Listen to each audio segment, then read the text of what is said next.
Nilamon ng apoy ang unit sa ika-15 palapag ng isang kondominium sa Barangay Kaunlaran, Quezon City mag-aalas 8 kagabi. Ayon sa Bureau of Fire Protection, walang ibang nadamay na condo unit.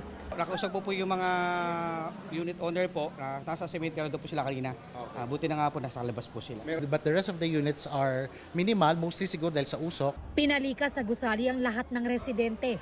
Ang iba, kauuwi lang galing sementeryo. Grabe yung pag-aalala ko kasi syempre si Lola, yung kasama nga ng mga sobrang hirap bumaba, lalo na 11th floor po kami. Tapos 15th floor lang, so 2 floors lang yung pagitan ng fire.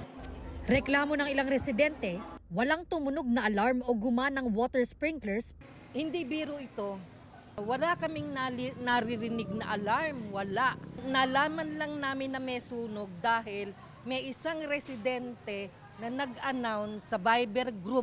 We will look into that.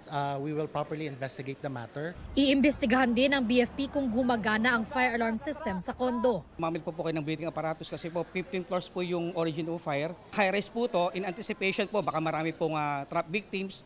So kinailangan po natin maraming personnel. Mag-aalas 10 ng gabi nang maapula ang apoy.